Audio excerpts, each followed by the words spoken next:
नमस्कार दोस्तों, कैसे हैं आप सभी। आशा और उम्मीद है कि आप सभी भी स्वस्थ होंगे। ठाकुर जी करे कि आप सभी स्वस्थ रहें, मस्त रहें और व्यस्त रहें। और आप सभी के बीच में उपस्थित हुआ हूँ एक कविता लेकर के, जिसका शीर्षक है ये गंगा का किनारा है, ये गंगा का किनारा है। कुंभ अब धीरे धीरे समापन की तरफ है। महाकुंभ, दिव्य कुंभ, भव्य कुंभ लगा हुआ प्रयागराज में, और 26 तारीख को अंतिम स्नान है महाशिवरात्रि का, जो बहुत ही नज़दीक है। बहुत सारे श्रद्धालु जन जा रहे हैं, स्नान कर रहे हैं, दर्शन कर रहे हैं और दिव्य पुण्य कमा रहे हैं। जो नहीं भी जा रहे हैं, कम से कम उन्होंने दर्शन किया, गंगा माँ का किया, वहाँ के जाने आने वाले लोगों का किया। 55 से 60 करोड़ लोग जाकर के स्नान कर आए, तो किसी न किसी प्रकार से उनका दरस परस भी हो जाए तो उनको भी उतना ही पुण्य मिलेगा। जो अस्वस्थ हैं या किन्हीं समस्याओं में घिरे हुए हैं, क्योंकि गंगा तव दर्शनात् मुक्ति आया है, उनके दर्शन मात्र से ही मुक्ति मिल जाती है लोगों को। तो उनका दर्शन हो, स्पर्शन हो, या फिर जो लोग गए हैं वहाँ से जल मिल गया हो और उससे स्नान हो गया हो।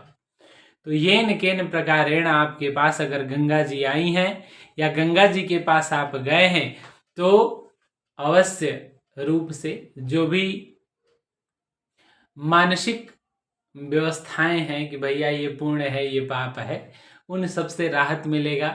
सब लोगों को वही फल मिलेगा जो कर्मों के अनुसार है। बहुत सारे आजकल ट्रेंडिंग में चल रहा है कि पाप वो धुलते हैं जो अनजाने में हो, जो जानबूझ के किया गया वो थोड़ी गंगा माँ धुलती हैं।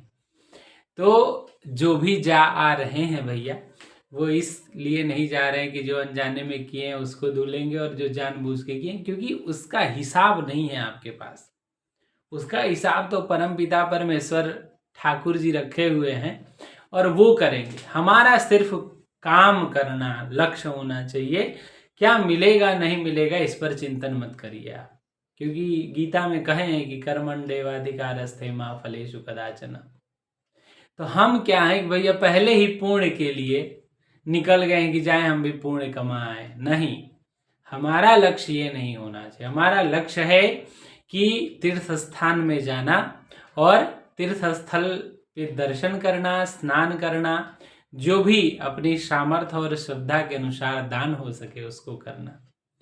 क्या पुण्य हो रहा है, क्या पाप हो रहा है, उसके ऊपर आप चिंतन नहीं करें। अपने से जो जितना अधिक हो सके वह सत्कर्म करना चाहिए, सदाचरण करना चाहिए। क्योंकि जो भी संबंध है, जो भी यह जीवन है भैया, वह कोई भी ऐसा नहीं है, ठीक है, जो पाप मुक्त हो।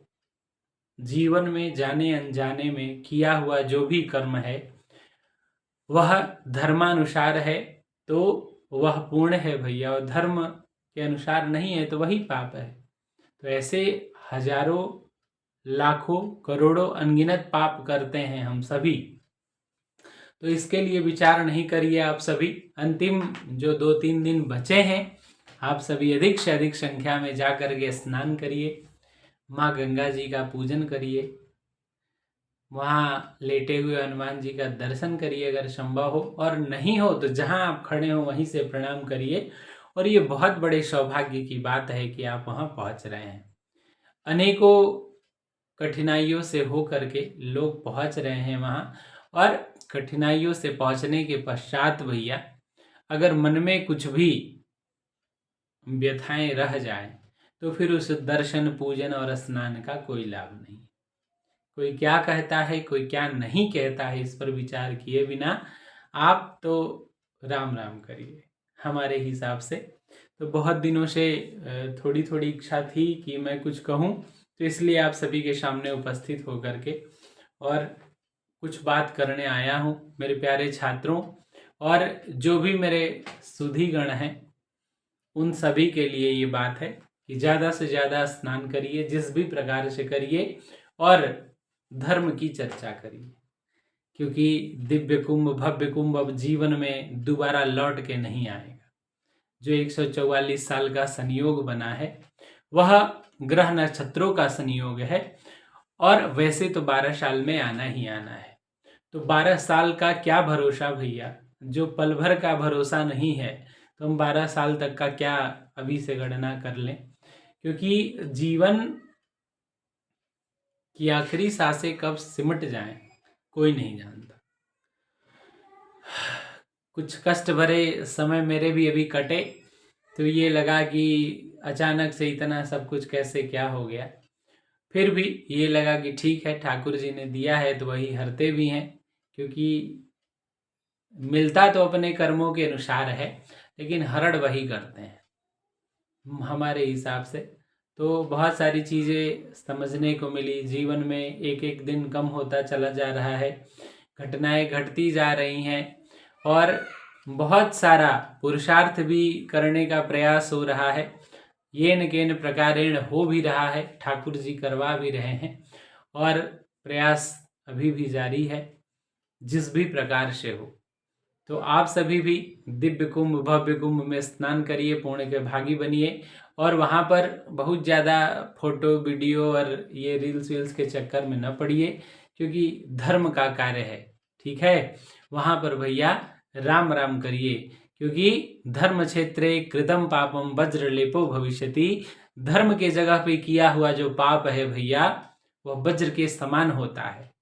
तो इसलिए उसके क्या नियम है, क्या आचरण है, उस पर विचार करके और आवश्यक रूप से जा करके स्नान करिए, दान करिए, ठीक है। मिलूंगा फिर आपसे अगली वीडियो में, तब तक के लिए नमस्कार।